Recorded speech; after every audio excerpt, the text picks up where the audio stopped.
زندگی میں کبھی بھی کسی شخص کے ساتھ بھی تعلق لالچ کا نہ بنائیں، ورنہ آپ ٹوٹ کے بکھر جائیں گے۔ سامنے والے کا کچھ نہیں بگڑے گا، آپ ٹوٹ کے بکھریں گے، اور رزلٹ کی امید کبھی نہ رکھیں۔ وفا ہوتی دو طرفہ ہے پر کرنی یک طرفہ چاہیے، یاد رکھ لیں۔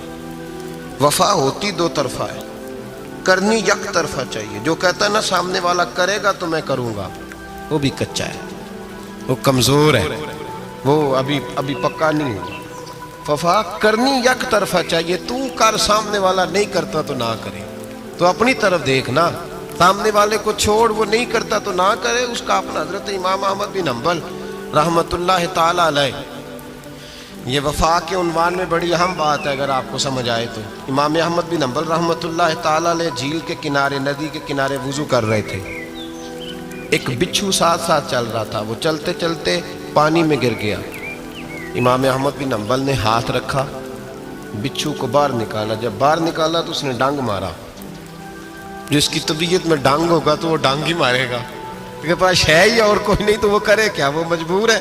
اس نے ڈانگ مارا، امام صاحب نے باہر رکھا۔ بھیگا ہوا بچھو آپ نے دیکھا ہو، جب ندی کنارے چلتا ہے تو پھر گر جاتا ہے، وہ پھر گرا تو امام صاحب نے پھر نکال کے باہر رکھا تو اس نے پھر ڈانگ مارا، پھر ساتھ ساتھ چلتے چلتے وہ گر گیا۔ کئی دفعہ ایسے ہوا، کئی دفعہ امام صاحب نے نکالا۔ ایک شخص قریب کھڑا دیکھ رہا تھا، وہ کہنے لگا حضور بس کریں، آپ نکالتے ہیں وہ ڈانگ مارتا ہے، چھوڑ دیں۔ آپ فرمانے لگے اچھا بھائی بڑا تو عجیب مشورہ دے رہا ہے، وہ اپنی بری عادت پہ ڈٹ گیا ہے تو میں اچھی عادت ہی چھوڑ دوں؟ وہ بری نہیں چھوڑ رہا، ڈٹ گیا ہے، بار بار ڈانگ مارتا ہے تو میں اچھی چھوڑ دوں؟ آپ اپنی طرف دیکھیں گے، ہماری طرف سے کوئی کمی نہیں آنی چاہیے، سامنے والے جانے، اس کا کام جانے۔ وفا کا رشتہ مضبوط رکھیں، دوستی کا تعلق مضبوط۔ میاں صاحب نے کہا چنگی مندی سجنا کولو 100 واری ہو جاتی، کتنی واری؟ پکی گل ہے نا جی، کتنی واری؟ میاں صاحب نے کہا 100 واری، ہم تو ایک باری بھی معافی دینے کو تیار نہیں۔ چنگی مندی سجنا کو، ایسے نہیں آنے جانے والے سے نہیں، اس کے معاملے میں تو ہم خوددار ہیں نا، ہر ایک سے نہیں سنتے، وہاں تو ہم خوددار ہیں۔ سجنا کولو چنگی مندی سجنا کولو 100 واری ہو جاندی، یار یاراں دا گلا نہیں کر دے اصل پریت جنہ دی۔ دنیا میں وفا ختم نہیں ہوئی، پر ہم نے وفا کا رشتہ ہی نہیں بنایا، ہم نے تعلق ہی نہیں بنایا، وفا کا تعلق ہی نہیں بنایا۔ میرے شیخ سے کسی نے پوچھا تو حضور آپ ہاتھوں میں ہاتھ لے کے بیعت کرتے ہیں؟ تو آپ فرمانے لگے وہ تو ادا ہے نا، وہ سنت ہے، لیے تو ہاتھوں میں ہاتھ ہی ہوتے ہیں، لیکن فرمایا جب کسی کو سامنے بٹھاتے ہیں تو اصل بات ہی ہوتی ہے کہ ہم دلوں میں دل لے کے بیعت کر رہے ہیں، ہم دلوں کو دلوں سے باندھ رہے ہیں، اور یہ وہ رشتہ ہے جو قبر کی دیوار کے اندر جا کے بھی دوبارہ کھلتا نہیں، یہ قائم ہی رہتا ہے۔ رشتے وفا کے پیدا کریں، خلوص کے پیدا کریں، للہیت کے پیدا کریں۔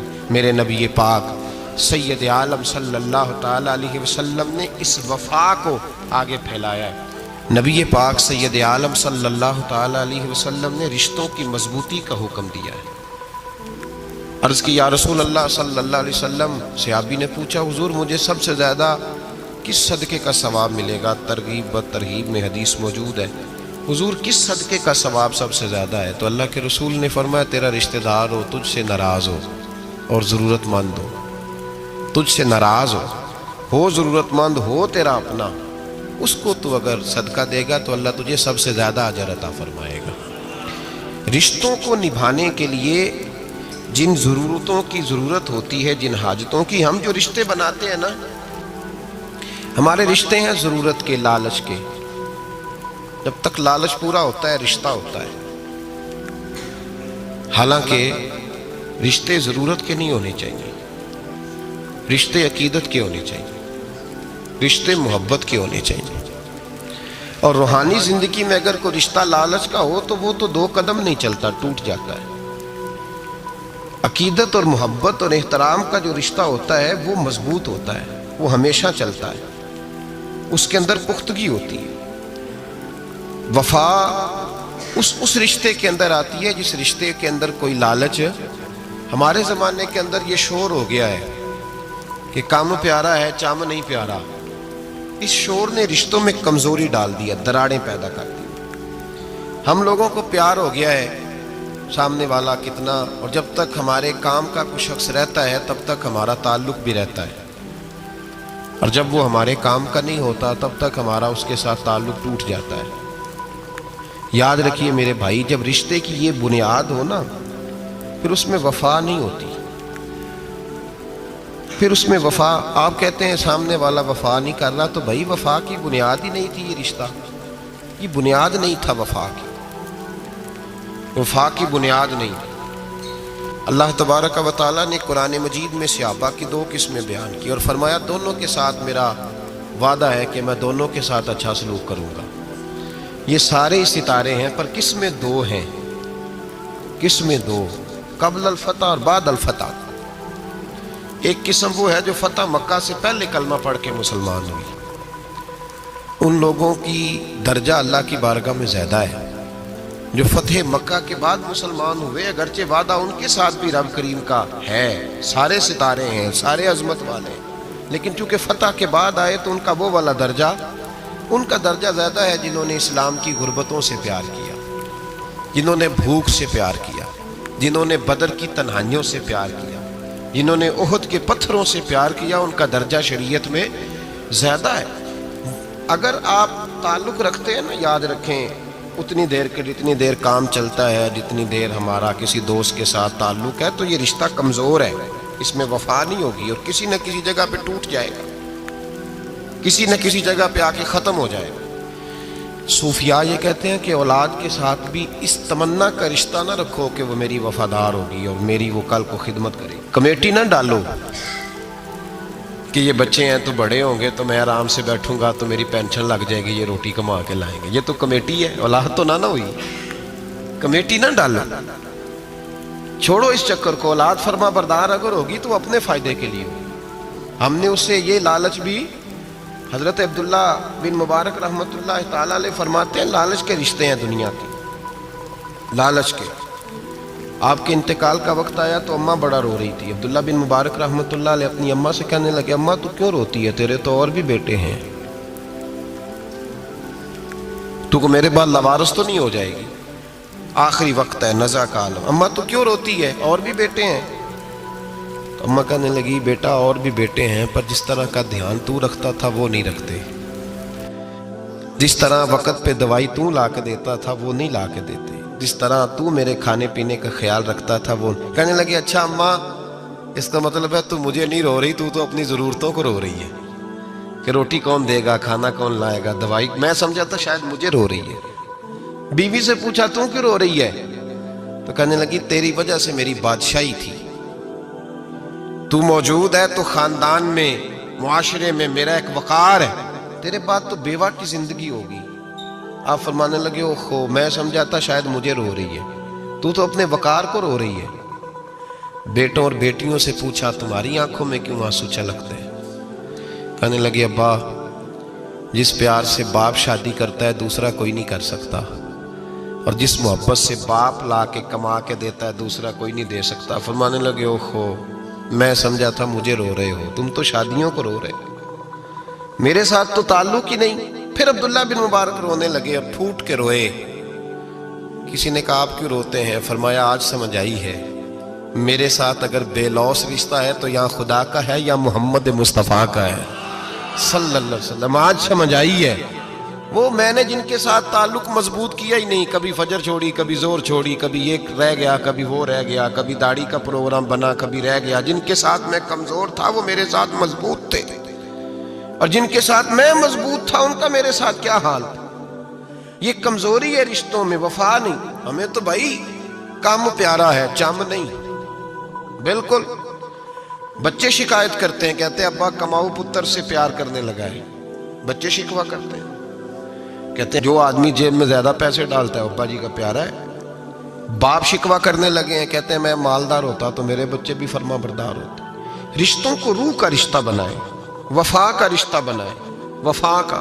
کتے کا ذکر قرآن پاک میں آیا ہے، اس لیے آیا ہے کہ اس نے اللہ کے ولیوں سے وفا کی تھی، اسی آیا ہے کہ اس نے اللہ کے ولیوں کے ساتھ وفاداری کی، وفاداری کی تو اللہ نے اس کا ذکر ہے قرآن میں۔ رشتے لگانے کا لوگوں کو بہت شوق ہے، حالانکہ رشتہ لگانا اتنا مشکل نہیں جتنا نبھانا مشکل ہے۔ ہم ساری زندگی یہ ثابت کرنے کی کوشش کرتے رہتے ہیں کہ ہمارا جو فلاں آدمی سے تعلق ہے وہ بڑا مضبوط ہے، ہم یہ بتاتے رہتے ہیں کہ مجھے تجھ سے بڑا پیار، اور بتانا بھی چاہیے۔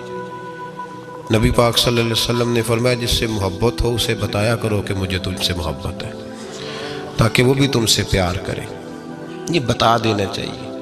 لیکن بتانے کا حکم ہے، ساری زندگی ثابت کرنے کا حکم نہیں۔ ہم ساری زندگی یہ ثابت کرتے رہتے ہیں کہ میں بڑا فرمانبردار ہوں آپ کا، میں بڑا تابعدار ہوں، میں آپ سے بڑی محبت کرتا ہوں، یہ ثابت کرتے رہتے ہیں۔ رشتے نبھانے سے بات بنتی ہے، ثابت کرنے سے بات نہیں بنتی۔ ایک تعلق کا پودا آپ نے لگایا زمین میں، چھوٹا سا پودا، اس کے سامنے کھڑے ہو کے آپ سارا دن کہتے رہیں کہ او پودے مجھے تجھ سے بڑی محبت ہے، میں تجھے بڑا چاہتا ہوں، میرا تیرے ساتھ بڑا رشتہ ہے، میرا تیرے ساتھ بڑا تعلق ہے، سارا دن پودے کو یہی کہتے رہیں۔ او چھوٹے سے پودے، مجھے تجھ سے بڑا پیار ہے، میں رات بھی تجھے خواب میں دیکھ رہا تھا، کل بھی مجھے تو یاد آ رہا تھا، پرسوں بھی مجھے تو یاد آ رہا تھا، تو اس سے وہ پودا پروان نہیں چڑھے گا۔ پروان چڑھانے کے لیے اسے پانی دینا ضروری ہے، پروان چڑھانے کے لیے اسے جڑی بوٹی سے بچانا ضروری ہے، اسے پروان چڑھانے کے لیے اس پودے کو دھوپ اور چھاؤں مناسب فراہم کرنا ضروری ہے۔ سارا دن ثابت کرنے سے پودا پروان نہیں چڑھے گا۔ میرے بھائی، رشتے بتانا چاہیے، ضروری ہے، نبی پاک صلی اللہ علیہ وسلم نے حکم دیا۔ ہم سارا دن ثابت کرتے رہتے ہیں، لیکن رشتے پروان چڑھانے کے لیے جس پانی کی ضرورت ہوتی ہے، جس دھوپ چھاؤں کی ضرورت ہوتی ہے، رشتوں کے بیچ جو جڑی بوٹی آ رہی ہوتی ہے اسے کاٹنے کی جو ضرورت ہوتی ہے، وہ کام ہم کرتے نہیں۔ ثابت کرنے سے رشتے مضبوط نہیں ہوتے، چاہے روزانہ آپ ملاقات کر کے ثابت کریں کہ مجھے پیار بہت زیادہ ہے، رشتے عمل کرنے سے مضبوط ہوتے ہیں۔ ایک بادشاہ تھا، بادشاہ جو ہوتے تھے ان کے اپنے اپنے مزاج ہوتے تھے۔ اس بادشاہ نے 4 5 6 کتے رکھے ہوئے تھے، اور کتے بڑے بڑے کتے تھے، اور بڑے وہ خون خار کتے تھے، چیر پھاڑ کھا جاتے تھے، شیر جتنے ان کے قد تھے۔ بادشاہ تھوڑا سا کسی آدمی سے ناراض ہوتا نا، تو ایک بہت بڑے پنجرے کے اندر ایک بہت بڑا سلاخوں کا گھر اس نے بنایا ہوا تھا، اس میں کتے ہوتے تھے، اور کتے کو جب باندھ کے رکھا جاتا ہے تو زیادہ زہریلا ہو جاتا ہے، وہ زیادہ اس کے اندر کرواہٹ آتی ہے، زیادہ کاٹتا ہے۔ اس نے قید کیے ہوئے تھے، کتے تو بڑے زہریلے تھے۔ جس آدمی سے بادشاہ تھوڑا سا ناراض ہوتا نا، تو وہ کتے کے آگے اس آدمی کو ڈالتا، کتے اس کو چیر پھاڑ کے کھا جاتے۔ یہ سزا تھی، لوگوں کو پتا تھا۔ بادشاہ کے وزیر نے بڑی خدمت کی بادشاہ کی، 35 سال تک نوکری کی، لیکن ہر سورج نے غروب تو ہونا ہی ہوتا ہے نا، ہر چاند نے ڈھلنا بھی ہوتا ہے۔ اب بوڑھا ہونے لگا، وہ جو مضبوط حافظہ تھا وہ کمزور ہونے لگا، ہلکی ہلکی غلطی۔ بادشاہ مزاج کا بادشاہ تھا، پر نہیں سمجھ میں آیا، تو میں نے کہا کہ لوگ کہتے ہیں ہمیں کام پیارا ہے، چم نہیں، تو رشتہ وفا کا تھا ہی نہیں۔ وزیر سمجھنے لگا کہ اب نہ میں بھی غلطیاں کرنے لگا ہوں، تو ایسا نہ ہو کسی دن میں بھی ان کتوں کا شکار ہو جاؤں۔ اس نے بادشاہ سے کہا کہ بادشاہ، مجھے آہستہ آہستہ معذرت کرنے لگا، قدم ہٹانے لگا کہ مجھے چھٹی دے دی جائے، اب میں بوڑھا ہو گیا ہوں۔ لیکن اس نے کہا نہیں، جب تک میری طبیعت نہیں مانتی تم نہیں جا سکتے۔ مطلق العنان لوگ تھے، وزیر خاموش ہو گیا، پریشان رہنے لگا، غلطی ہو گئی ہے تو پھینک دے گا۔ ایک تجویز اس کے ذہن میں آئی، وہ جو کتوں کے پنجرے پر محافظ بیٹھا تھا نا، جو ان کو کھانا ڈالتا تھا، روٹی ڈالتا تھا، گوشت دیتا تھا، اس کو ایک دن کہنے لگا، یار تیری ڈیوٹی ہے سارا دن کتوں کو کھانا دینے کی، گوشت دینے کی، تو 2-4 دن ڈیوٹی مجھے نہیں دیتا؟ کہ تو لے لے، میں تو پہلے پریشان ہوں، سارا دن ان کی دیکھ بھال کرتا ہوں۔ اس نے کچھ تھوڑا سا گوشت لیا، پنجرے کے باہر کھڑے ہو کے کتوں کو ڈالا۔ اگلے دن تھوڑی روٹیاں لے آیا، کتوں کو ڈالی۔ 2-4 دن، ہفتہ، مہینہ، سال بھر، جتنا اس کو موقع ملا وہ دن بھر خدمت کرتا۔ بس وقت ایک دن آ گیا،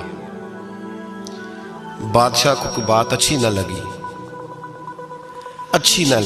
اس نے کہا اس بڈھے کو اٹھاؤ اور ڈالو کتوں کے پنجرے میں۔ ساری زندگی یہاں رہا، اسے ابھی تک نہیں پتا چلا میرے مزاج کا۔ جب اٹھا کے پنجرے میں ڈالا نا، تو بجائے اس کے کہ کتے اسے کاٹ کھاتے، وہ اس کے پیر چومنے لگے۔ وہ پیر چومنے لگے، ہاتھ چومنے لگے، چاٹنے لگے۔ تو بادشاہ اب سامنے کھڑا تھا نظارہ دیکھنے کو کہ چیر پھاڑ کرتے تو خوش ہوا کرتا تھا، خونخوار درندے جیسی اس کی طبیعت ہو گئی۔ جب دیکھا وہ پیار کر رہے ہیں تو بادشاہ وزیر سے کہنے لگا یہ کیا ہے؟ تو وزیر رو پڑا، کہنے لگا تو سیاستدان تھا تو میں بھی سیاستدان تھا، ساری زندگی سیاست کی، لیکن دنیا داروں کے ساتھ رہا تو انجام یہ ہوا کہ مجھے اس پنجرے میں ڈال دیا گیا۔ دیکھ تو بہت بڑا سیانہ تھا اور میں بھی سمجھدار تھا، وزیر رہا، لیکن ہمارا روح کا رشتہ نہ بن سکا۔ ارے ہم سے تو یہ کتے ہی اچھے نکلے۔ تیری 40-35 سال خدمت کی تو تو نے کتوں کے آگے ڈال دیا، انہیں تو چند مہینے روٹی ڈالی ہے، میرے وفادار ہو گئے۔ چند مہینے روٹی، جنہ تنا وچ عشق نہ رچیا، کتے او نہ تھی چنگے۔ جنہ تنا وچ عشق نہ رچیا، کتے او نہ تھی چنگے۔ مالک دے کر راکھی کر دے، صابر بھوکے ننگے۔ اور بابا بلے شاہ صاحب فرماتے ہیں تو راتی جاگے تے شیخ صدا میں، راتی جاگ دے کتے تے تیتھوں اتے مالک دا در مول نہ چھڑ دے، پاویں مارو 100 جتے تے تیتھوں اتے رکھا سکھا کھا، دنے جار رکھاں وچ ستے، تیتھوں اتے ایک برکی دا قدر پچھانن، پاویں مالک ہون ستے۔ ایک برکی دا اوپر کھڑے ہو کے کام نہیں کرانا پڑتا کہ میں کھڑا رہوں گا تو کام صحیح ہوگا، جاؤں گا تو نہ۔ ایک برکی دا قدر پچھانن، پاویں مالک ہون ستے۔ پھر اپنے آپ کو مخاطب کیا، کہنے لگے اٹھ بلیا، چل یار منا لے نہیں تے بازی لے گئے نہیں کتے۔ اٹھ بلیا، چل یار منا لے نہیں تے بازی لے گئے نہیں، جلدی کر اٹھ جا، یہ تو آگے گزر گئے تجھ سے۔ او بھائی یاد رکھو، رشتہ وفا کا ہو تو قائم رہتا ہے اور بے وفائی کا ہو تو ٹوٹ جاتا ہے۔ مدینے کے محبوب سید عالم صلی اللہ علیہ وسلم نے مکہ فتح کیا، شور ہو گیا، اذا جاء نصر اللہ والفتح، فتح ہو گئی، انا فتحنا لک فتحا مبینا کے جلوے نظر آنے لگے۔ آج عرب کا نقشہ بدل گیا، حالات تبدیل ہو گئے، دنیا بدل گئی۔ محبوب پاک سید عالم صلی اللہ علیہ وسلم اس شان سے مکے میں داخل ہوئے کہ ہر کونے سے نبی پاک کے نام کے نعرے بلند ہونے لگے۔ ابھی 10 سال پہلے نبی پاک روتے ہوئے مکے سے نکلے تھے، 10 سال قبل روتے ہوئے گئے تھے اور 2 غلام حضور کے ساتھ تھے۔ آج اسی مکے میں حضور آئے ہیں تو لگتا ہے پہاڑ اور پتھر بھی میرے رسول کے نعرے لگا رہے ہیں۔ تو ایک عروج ہو گیا، حالات ایک نیا رخ اختیار کر گئے، اور مکہ مکرمہ کے اندر اللہ تبارک اب تو احاطہ بڑا ہو گیا ہے، مطاف بہت بڑا ہو گیا ہے، حرم شریف کی مسجد کو وسعت دے دی گئی ہے، لاکھوں لوگ آ سکتے۔ اس وقت جب 10,000 لوگ آئے نا تو سیرت نگار کہتے ہیں یوں لگا جیسے درختوں پہ بھی لوگ چڑھے ہوئے، پہاڑوں پہ بھی لوگ ہیں، اتنا مجمع تھا۔ کہاں 2-3 لوگ اور کہاں ہزاروں کا اجتماع۔ میرے نبی پاک صلی اللہ علیہ وسلم نے طواف کیا اونٹنی پہ بیٹھ کے کعبے کا، پھر میرے محبوب تشریف لائے اور حضور نے خانہ کعبہ کا دروازہ کھولا، پھر میرے نبی پاک نے بت توڑے، پھر میرے محبوب نے خانہ کعبہ کے دروازے میں کھڑے ہو کے خطبہ ارشاد فرمایا، پھر میرے رسول پاک صلی اللہ علیہ وسلم کے جلوے زمانے نے دیکھے۔ ان سارے حالات میں دنیا نے ایک وفا کا عجیب منظر دیکھا کہ اس موسم بہار میں نہ تو آواز حضرت ابو بکر کے نام کی بلند ہوئی، نہ عمر فاروق اور نہ مولا علی کے نام کی بلند ہوئی۔ اس مجمع عام میں محبوب پاک کی آواز گونجی تو رب کریم کے حبیب نے فرمایا این بلال، میرا بلال کہاں ہے، میرا بلال کہاں ہے، اس کو بلاؤ نا، کدھر ہے بلال؟ عجیب رنگ وفا دیکھا نا لوگوں نے، یہ وفا فرمایا بلال کدھر ہے؟ حضرت بلال ہاتھ باندھے سب سے پیچھے، وہ شہرت سے بچنے والا پیچھے پیچھے رہتا ہے، جی چاہتا ہے ساری غزلیں اس ظالم کے نام کروں۔ پیچھے تھے حضرت بلال رضی اللہ تعالیٰ عنہ، دوڑے حضور میں حاضر ہوں، فرمایا ادھر آ یار، کعبے کی چھت پہ تو چڑھ ذرا، آذان تو سنا۔ ایک صحابی حضور کے کان میں بولے، اور یہ بھی حکمت الہی تھی کہ وہ بولے، حضرت بلال کی شان ظاہر ہونی تھی، کان میں کہا یا رسول اللہ کافر پہلے ہی مر گئے، پہلے ہی کوئی حال نہیں ان کا، آج تو بالکل ہی ختم ہو گئے حضور، آج آپ کا سکہ چل گیا ہے، بلال کے بڑے دشمن ہیں، بلال کو رہنے دیں، کوئی اور نہ آج اذان دے دے۔ کان میں بات کہی تھی، چاہیے تھا جواب بھی کان میں آتا، پر معصوم آمنہ فخر آدم و بنی آدم وفا کا خطبہ پڑھنے لگے، وفا کا خطبہ شروع ہوا۔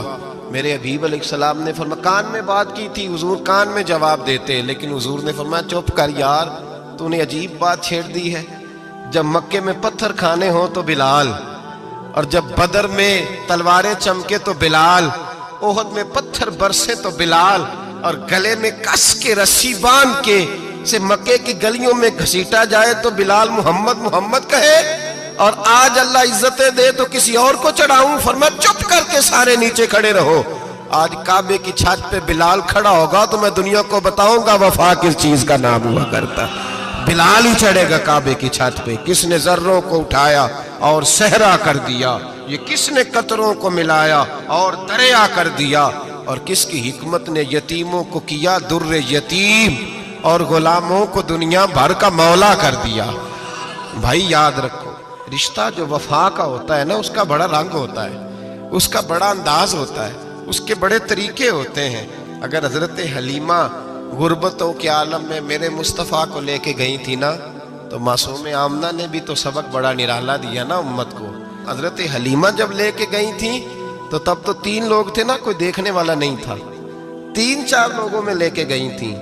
حلیمہ کہتی ہے جب میں نے رنگ دیکھا تو میں نے نرالا دیکھا ہے، مسجد بھری ہوئی تھی غلاموں سے، اور کریم رسول منبر پہ بیٹھے تھے، سادی سی بی بی جس کے لیے کبھی کوئی اٹھ کے کھڑا نہیں ہوا تھا، کوئی بھی، لباس بھی پرانا اور میلا تھا، کہتی ہیں جب میں نے مسجد میں قدم رکھا تو وہ والے نعرے لگے جو فرشتوں نے بھی دروازے کھول کھول کے دیکھے کہ کسی کے نعرے لگ رہے ہیں، اور جناب حلیمہ کہتی ہیں کسی نے ایسا کبھی استقبال نہ دیکھا ہوگا، حضور اٹھے گویا اللہ کی ساری رحمتیں اٹھ کے کھڑی ہو گئیں، اور پھر مصطفیٰ کریم نے بچھائی جب چادر، اور حضرت حلیمہ سعدیہ رضی اللہ تعالیٰ عنہ بیٹھی، اور حضور اتحیات کی حالت میں سامنے بیٹھو تو لوگوں کو پتہ چلا جو وفا کا رشتہ ہوتا ہے اس کا رنگ ذرا نرالا ہوا کرتا ہے، اس کا انداز ذرا انوکھا ہوا کرتا ہے۔ بھائی رشتہ وفا کا، رشتہ خلوص کا، لالچ کا رشتہ، اگر آپ نے کمپنی والے کی اس لیے دعوت کی ہے نا کہ وہ آپ کو مال صحیح دے گا، تو بھائی وہ بھی اس لیے آیا ہے کہ آپ اس کا مال زیادہ بیچیں گے۔ اگر آپ کسی رشتہ دار کے ساتھ اس لیے تعلق رکھتے ہیں نا کہ اس کے پاس پیسے زیادہ ہیں، تو وہ بھی اس لیے آپ کے ساتھ تعلق زیادہ رکھے گا کہ کبھی کبھی چلو گاڑی چلا لے گا، کبھی کبھی میرے کسی کام آ جائے گا۔ یہاں خلوص دیکھو، یہاں اگر آپ کے ہاں خلوص ہے تو پھر سامنے بھی آپ کو بڑا خلوص ملے گا، یاد رکھ لیں۔ پریا استا جانیے جس دا مزہ تب بھی ہے کہ حضرت ابوبکر صدیق کا جنازہ روضہ رسول پہ رکھا جائے تو مصطفیٰ کریم کا دروازہ خود بخود کھول جائے، اور حضور فرمائے لاؤ دوست کو دوست کے ساتھ ملا دو، پانی پر نہ سہیلیاں تے رنگا رنگ کڑے، پریا اس دا جانیے جس دا توڑ۔ رشتوں کو ثابت نہ کریں، رشتوں سے وفا کریں، ثابت نہ کریں میرا بڑا رشتہ ہے، آپ پتہ چلنا چاہیے کتنا رشتہ ہے۔ باپ کا بیٹے سے رشتہ ہوتا ہے تو سارا دن ماتھا چومے پیار کرے، اسے دکھ سکھ کا پتہ ہی نہ ہو، تو یہ کیسا رشتہ ہو؟ رشتے ثابت نہ کریں، رشتے مضبوط کریں، مضبوطی والی ڈیوٹی سر انجام دیں۔ اللہ اپنے ساتھ، اپنے محبوب کے ساتھ، اپنے نیک بندوں کے ساتھ ہمارے رشتوں کو مضبوط فرمائے، آمین۔ آخر دعویٰ